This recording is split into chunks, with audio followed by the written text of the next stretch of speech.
हरे कृष्णा, जय श्री हरि। ओम नमः शिवाय। प्रिय भक्तजनों, आज बृहस्पतिवार के दिन आप बृहस्पति देव की बड़ी ही दुर्लभ कथा सुनेंगे। इस कथा को सुनने से भक्त की सभी मनोकामनाएं भगवान बृहस्पति देव की कृपा से पूर्ण हो जाती है। तो आइए बड़े ही श्रद्धा और प्रसन्नचित्त मन से इस कथा को सुनते हैं। भारतवर्ष में एक प्रतापी और दानी राजा राज्य करता था। वह नित्य गरीबों व ब्राह्मणों की सहायता करता था। यह बात उसकी रानी को अच्छी नहीं लगती थी। वह न गरीबों को दान देती और न ही भगवान का पूजन करती थी और राजा को भी दान देने से मना किया करती थी। एक दिन राजा शिकार खेलने वन को गए हुए थे तो रानी महल में अकेली थी। उसी समय बृहस्पति देव साधु के वेश में राजा के महल में भिक्षा के लिए गए। भिक्षा मांगी तो रानी ने भिक्षा देने से इनकार किया और कहा, हे साधु महाराज, मैं तो दान पुण्य से तंग आ गई हूँ। मेरा पति सारा धन लुटाते रहता है। मेरी इच्छा है कि हमारा सारा धन नष्ट हो जाए, फिर न रहेगा बांस न बजेगी बांसुरी। साधु ने कहा, देवी तुम तो बड़े विचित्र हो। धन संपत्ति तो सभी चाहते हैं, पुत्र और लक्ष्मी तो पापी के घर में भी होने चाहिए। यदि तुम्हारे पास अधिक धन है तो भूखों को भोजन करवाओ, प्यासों के लिए कुआं लगवाओ, मुसाफिरों के लिए धर्मशालाएं खुलवाओ और जो निर्धन अपनी कुंवारी कन्याओं का विवाह नहीं कर सकते हैं उनका विवाह करा दो। ऐसे और कई काम हैं जिनको करने से तुम्हारा यश लोक परलोक में फैलेगा। परंतु रानी पर उपदेश का कोई भी प्रभाव न पड़ा। वह बोली, महाराज आप मुझे कुछ न समझाइए। मैं ऐसा धन नहीं चाहती जो जगह जगह बांटती फिरूं। साधु ने उत्तर दिया, यदि तुम्हारी ऐसी इच्छा है तो तथास्तु। तुम ऐसा करना कि बृहस्पतिवार के दिन घर लिपकर पीली मिट्टी से अपना सिर धोकर स्नान करना और भट्टी चढ़ाकर कपड़े धोना। ऐसा करने से तुम्हारा सारा धन नष्ट हो जाएगा। इतना कहकर वह साधु महाराज वहां से चल दिए। साधु के अनुसार कही बातों को पूरा करते हुए रानी को केवल 3 बृहस्पतिवार ही बीते थे कि समस्त धन संपत्ति नष्ट हो गई। भोजन के लिए राजा का परिवार तरसने लगा। तब एक दिन राजा ने रानी से बोला कि हे रानी, तुम यहीं रहो, मैं दूसरे देश को जाता हूँ क्योंकि यहाँ पर सभी लोग मुझे जानते हैं, इसलिए मैं कोई छोटा कार्य नहीं कर सकता। ऐसा कहकर राजा परदेश चला गया। वहाँ वह जंगल से लकड़ी काट कर लाता और शहर में बेचता। इस तरह वह अपना जीवन व्यतीत करने लगा। इधर राजा के प्रदेश जाते ही रानी और दासी दुखी रहने लगे। एक बार जब रानी और दासी को बिना भोजन के 7 दिन तक रहना पड़ा तो रानी ने अपनी दासी से कहा, हे दासी, पास के ही नगर में मेरी बहन रहती है। वह बड़ी धनवान है, तो उसके पास जा और कुछ ले आ ताकि थोड़ी बहुत गुजर बसर हो जाए। दासी रानी के बहन के पास गई। उस दिन गुरुवार था और रानी की बहन उस समय बृहस्पतिवार व्रत की कथा सुन रही थी। दासी ने रानी की बहन को अपनी रानी का संदेश दिया, लेकिन रानी की बड़ी बहन ने कोई उत्तर नहीं दिया।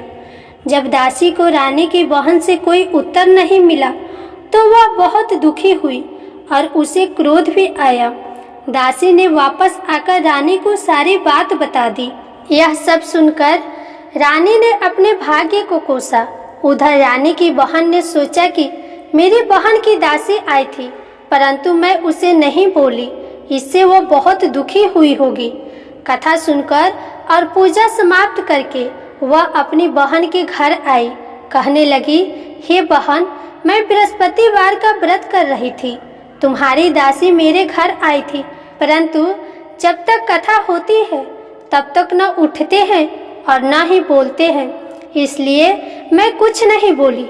कहो दासी क्यों आई थी? रानी बोली, बहन तुमसे क्या छुपाऊं, हमारे घर में खाने तक का अनाज नहीं है। ऐसा कहते कहते रानी की आंखों में आंसू भर आए। उसने दासी समेत पिछले 7 दिनों तक की भूखे रहने की बात अपनी बहन को विस्तार पूर्वक सुना दी। रानी की बहन बोली, देखो बहन, भगवान बृहस्पति देव सभी की मनोकामनाओं को पूर्ण करते हैं। देखो, शायद तुम्हारे घर में अनाज रखा हो। पहले तो रानी को विश्वास नहीं हुआ, पर बहन के आग्रह करने पर उसने अपनी दासी को अंदर भेजा तो उसे सचमुच अनाज से भरा एक घड़ा मिला। ये देखकर दासी को बड़ी हैरानी हुई। दासी रानी से कहने लगी, हे रानी, जब हमको भोजन नहीं मिलता तो हम व्रत ही तो करते हैं, इसलिए क्यों न इनसे व्रत और कथा की विधि पूछ ली जाए ताकि हम भी व्रत कर सके। तब रानी ने अपनी बहन से बृहस्पतिवार व्रत के बारे में पूछा। उसकी बहन ने बताया, बृहस्पतिवार के व्रत में चने की दाल और मुनक्का से भगवान विष्णु का केले की जड़ में पूजन करें तथा दीपक जलाएं, व्रत कथा सुने और पीला भोजन ही करें। इससे बृहस्पति देव प्रसन्न होते हैं। व्रत और पूजन विधि बताकर रानी की बहन अपने घर को लौट गई। 7 दिन के बाद जब गुरुवार आया तो रानी और दासी ने व्रत रखा। घोड़शाला में जाकर चना और गुड़ लेकर आई, फिर उससे केले की जड़ तथा विष्णु भगवान का पूजन किया। अब पीला भोजन कहाँ से आए, इस बात को लेकर दोनों बहुत दुखी थी। चूँकि उन्होंने व्रत रखा था इसलिए बृहस्पति देव उनसे प्रसन्न थे, इसलिए वे एक साधारण व्यक्ति का रूप धारण कर 2 थाली में सुंदर पीला भोजन दासी को दे गए। भोजन पाकर दासी प्रसन्न हुई और फिर रानी के साथ मिलकर भोजन को ग्रहण किया। उसके बाद वे सभी गुरुवार की व्रत और पूजन करने लगी। बृहस्पति देव भगवान की कृपा से उनके पास फिर से धन संपत्ति आ गई, परंतु रानी फिर से पहले की तरह आलस्य करने लगी। तब दासी बोली, देखो रानी, तुम पहले भी इस प्रकार आलस्य करती थी। तुम्हें धन रखने में कष्ट होता था, जिस कारण सभी धन नष्ट हो गया, और अब जब भगवान बृहस्पति देव की कृपा से धन मिला है तो तुम्हें फिर से आलस्य होता है। रानी को समझाते हुए दासी कहती है कि बड़े मुसीबतों के बाद हमने ये धन पाया है, इसलिए हमें दान पुण्य करना चाहिए, भूखे मनुष्यों को भोजन कराना चाहिए और धन को शुभ कार्यों में खर्च करना चाहिए। इससे तुम्हारे कुल का यश बढ़ेगा, स्वर्ग की प्राप्ति होगी और पितृ प्रसन्न होंगे। दासी की बात मानकर रानी अपना धन शुभ कार्यों में खर्च करने लगी, जिससे पूरे नगर में उसका यश बढ़ने लगा। उधर एक दिन राजा दुखी होकर जंगल में एक पेड़ के नीचे आसन जमाकर बैठ गया। वह अपनी दशा को याद करके व्याकुल होने लगा। बृहस्पतिवार का दिन था। एकाएक उसने देखा कि निर्जन वन में एक साधु प्रकट हुए। वह साधु वेश में स्वयं ही बृहस्पति देवता थे। लकड़हारे के सामने आकर बोले, हे लकड़हारे, इस सुनसान जंगल में तू इतना चिंता मग्न क्यों बैठा है? लकड़हारे ने दोनों हाथ जोड़कर प्रणाम किया और उत्तर दिया, महात्मा जी, आप सब कुछ जानते हैं, मैं क्या करूं?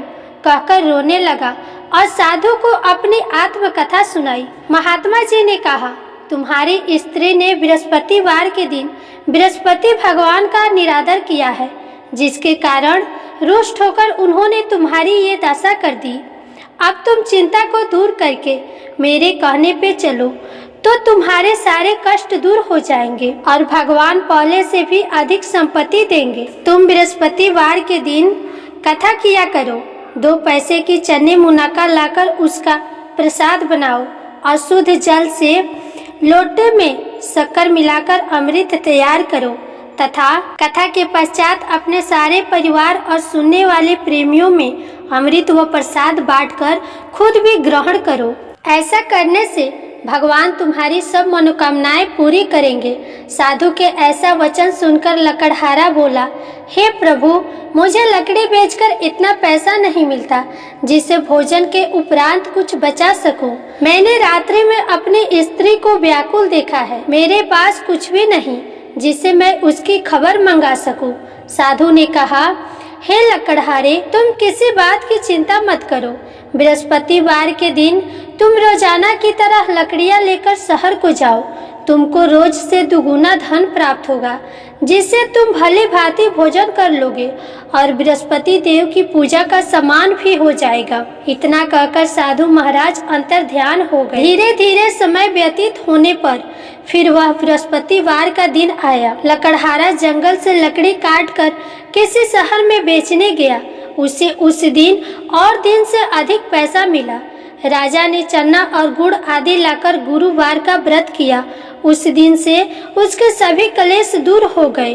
परंतु जब दोबारा बृहस्पतिवार का दिन आया तो बृहस्पतिवार का व्रत करना भूल गया, जिसके कारण बृहस्पति भगवान नाराज हो गए। उस दिन उस नगर के राजा ने विशाल यज्ञ का आयोजन किया था तथा शहर में यह घोषणा करा दी कि कोई भी मनुष्य अपने घर में भोजन न बनाए और न आग जलाए। समस्त जनता मेरे यहाँ भोजन करने आए। इस आज्ञा को जो न मानेगा उसे फांसी की सजा दी जाएगी। इस प्रकार की घोषणा संपूर्ण नगर में करवा दी गई। राजा की आज्ञा के अनुसार शहर के सभी लोग भोजन करने गए, लेकिन लकड़हारा कुछ देर से पहुंचा। इसलिए राजा उसको अपने साथ घर लेकर गए और घर ले जाकर भोजन करा रहे थे तो रानी की दृष्टि उस खूंटी पर पड़ी जिस पर उनका हार लटका हुआ था। वहां पर वह हार दिखाई नहीं दिया। रानी ने निश्चय किया कि मेरा हार इस मनुष्य ने चुरा लिया है। उसी समय सिपाहियों को बुलवाकर उसको कारागार में डलवा दिया गया। जब लकड़हारा कारागार में पड़ गया और बहुत दुखी होकर विचार करने लगा कि न जाने कौन से पूर्व जन्म के कर्म से मुझे यह दुख प्राप्त हुआ है, और उसी साधु को याद करने लगा जो कि जंगल में मिला था। उसी समय तत्काल बृहस्पति देव साधु के रूप में प्रकट हुए और उसकी दशा को देखकर कहने लगे, अरे मूर्ख, तूने बृहस्पति देव की कथा नहीं करी, जिस कारण तुम्हें यह दुख प्राप्त हुआ है। अब चिंता मत कर। बृहस्पतिवार के दिन कारागार के दरवाजे पर 4 पैसे पड़े मिलेंगे। उनसे तू बृहस्पति देव की पूजा करना, तेरे सभी कष्ट दूर हो जाएंगे। बृहस्पतिवार के दिन उसे 4 पैसे मिले। लकड़हारे ने कथा कही। उसी रात्रि को बृहस्पति देव ने उस नगर के राजा को स्वप्न में कहा, हे राजा, तुमने जिस आदमी को कारागार में बंद किया है वह निर्दोष है, उसे छोड़ देना। रानी का हार उसी खूंटी पर लटका है। अगर तू ऐसा नहीं करेगा तो मैं तेरे राज्य को नष्ट कर दूंगा। इस तरह रात्रि के स्वप्न को देखकर राजा प्रातः काल उठा और खूंटी पर हार देखकर लकड़हारे को बुलाकर क्षमा मांगी और लकड़हारे को योग्य सुंदर वस्त्र आभूषण देकर विदा कर दिया। बृहस्पति देव की आज्ञा के अनुसार लकड़हारा अपने नगर को चल दिया। राजा जब अपने नगर के निकट पहुंचा तो उसे बड़ा आश्चर्य हुआ। नगर में पहले से अधिक बाग, तालाब, कुएं तथा बहुत सी धर्मशालाएं, मंदिर आदि बन गई है। राजा ने पूछा, यह किसका बाग और धर्मशाला है? तब नगर के सब लोग कहने लगे, यह सब रानी और बंदी के हैं। तो राजा को आश्चर्य हुआ और गुस्सा भी आया। रानी ने यह खबर सुनी कि राजा आ रहे हैं तो दासी से कहा, हे दासी, देख राजा हमको कितनी बुरी हालत में छोड़ गए थे। हमारी ऐसी हालत देखकर वह लौट न जाए, इसलिए तू दरवाजे पर खड़ी हो जा। आज्ञा के अनुसार दासी दरवाजे पर खड़ी हो गई। राजा आए तो उन्हें अपने साथ लेकर आई। तब राजा ने क्रोध करते हुए रानी से पूछा कि यह धन तुम्हें कैसे प्राप्त हुआ? तब रानी ने कहा, हमें यह धन बृहस्पति देव की इस व्रत के प्रभाव से प्राप्त हुआ है। राजा ने यह निश्चय किया कि 7 रोज बाद तो सभी बृहस्पति देव का पूजन करते हैं, परंतु मैं प्रतिदिन दिन में 3 बार कहानी कहूँगा और रोज व्रत किया करूँगा। अब हर समय राजा के दुपट्टे में चने की दाल बंधी रहती और दिन में 3 बार कहानी कहते और व्रत किया करते। एक रोज राजा ने विचार किया कि चलो अपनी बहन के यहाँ हो आवे। इस तरह निश्चय करके राजा घोड़े पर सवार होकर बहन के यहाँ को चलने लगा। मार्ग में उसने देखा कि कुछ आदमी मुर्दे को लिए जा रहे हैं। उन्हें रोककर राजा कहने लगा, अरे भाइयों, मेरे बृहस्पति देव की कथा सुन लो। वे बोले, लो, हमारा तो आदमी मर गया है, इसको अपनी कथा की पड़ी है। परंतु कुछ आदमी बोले, अच्छा कहो, हम तुम्हारी कथा भी सुनेंगे। राजा ने दाल निकाली और जब कथा आधी हुई थी तो मुर्दा हिलने लगा। जब कथा समाप्त हुई तब आदमी राम राम करके उठ खड़ा हो गया। वहां से कथा समाप्त करके राजा फिर आगे बढ़ा। आगे मार्ग में उसे एक किसान खेत में हल चलाता मिला तो राजा ने उसे देखकर बोला, अरे भैया, तुम मेरे बृहस्पतिवार की कथा सुन लो। किसान बोला, जब तक मैं तेरी कथा सुनूंगा तब तक 4 हरैया जोत लूंगा। जा, अपनी कथा किसी और को सुनाना। तब राजा आगे चलने लगा। राजा के हटते ही बैल पछाड़ खाके गिर गए और किसान के पेट में बड़े जोर का दर्द होने लगा।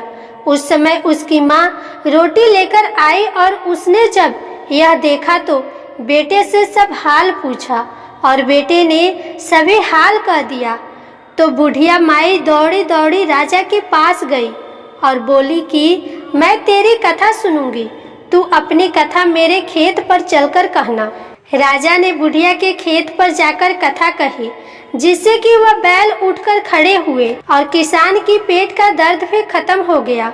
राजा अपनी बहन के घर पहुंचा। बहन ने भाई की खूब मेहमानी की। दूसरे रोज प्रातः काल राजा जागा तो वह देखने लगा कि सब लोग भोजन कर रहे हैं। राजा ने अपनी बहन से कहा, ऐसा कोई मनुष्य है जिसने भोजन नहीं किया हो? मेरी बृहस्पतिवार की कथा सुन ले। राजा की बहन ने कहा, हे भैया, यह देश ऐसा है जहाँ की पहले लोग भोजन करते हैं, बाद में कोई अन्य काम करते हैं। अगर कोई पड़ोस में हो तो देख आऊं। वह ऐसा कहकर देखने चली गई, परंतु उसे कोई ऐसा व्यक्ति नहीं मिला जिसे भोजन न किया। अतः वह एक कुम्हार के घर गई जिसका लड़का बीमार था। उसे मालूम हुआ कि उनके यहाँ 3 रोज से किसी ने भोजन नहीं किया है। रानी ने अपने भाई की कथा सुनने के लिए कुम्हार से कहा तो कुम्हार तैयार हो गया। राजा ने जाकर बृहस्पतिवार की कथा कही, जिसको सुनकर उसका लड़का ठीक हो गया। अब तो राजा की प्रशंसा होने लगी। एक रोज राजा ने अपनी बहन से कहा, हे बहन, हम अपने घर को जाएंगे, तुम भी तैयार हो जाओ। राजा की बहन ने अपनी सास से कहा तो सास ने कहा, हाँ चली जा, परंतु अपने लड़कों को मत ले जाना, क्योंकि तेरे भाई के कोई औलाद नहीं। बहन ने अपने भाई से कहा, हे भैया, मैं तो चलूंगी, पर कोई बालक नहीं चलेगा।